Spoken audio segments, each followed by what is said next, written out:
Everybody, it's Bruce here with Traveling with Bruce. It's September the 1st, and here is the latest update on Hurricane Dorian. The storm is now classified as a Category 5 hurricane, which means that winds are anywhere from 160 to 185 miles an hour at the center of this disturbance.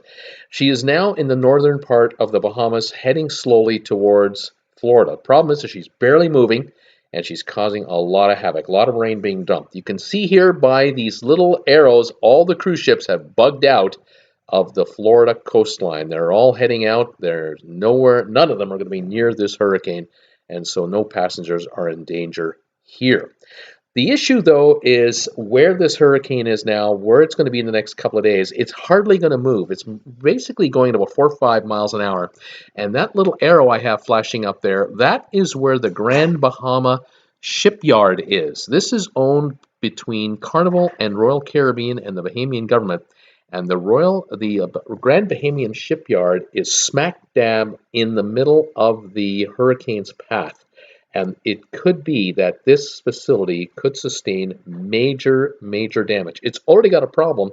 The dry dock number 2 was badly damaged when the Oasis of the Seas had her accident a few months ago, and is still out of commission. So the entire shipyard might be in trouble.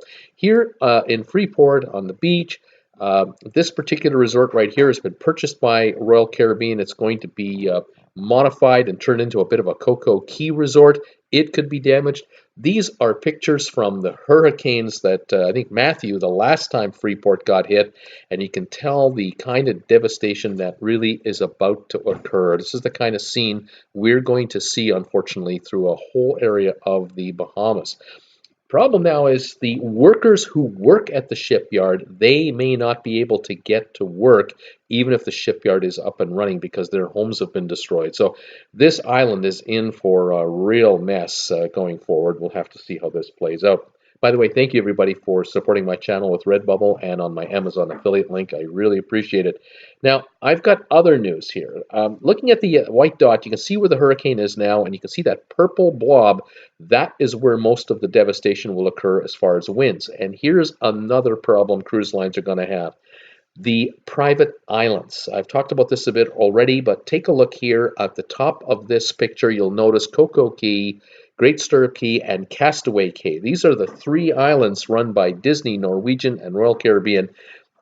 Coco Cay just opened 3 or 4 months ago.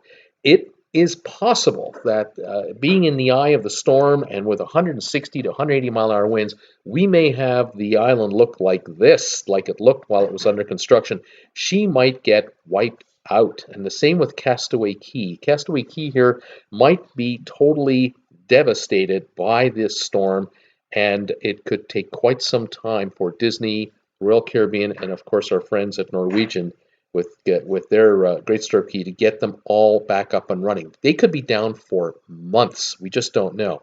Now, another thing that's going on is the storm is going to work its way west towards the coastline of Florida and then head north. That's what all the weather forecasters are saying. The storm is going to be with us for another week. Right now, as I am speaking to you, the Grandeur of the Seas is docked in Baltimore. This ship was loaded up with passengers yesterday afternoon. It left for 30 minutes, came back to the harbor, unloaded her passengers. They claim that the ship has got mechanical problems and they canceled their cruise.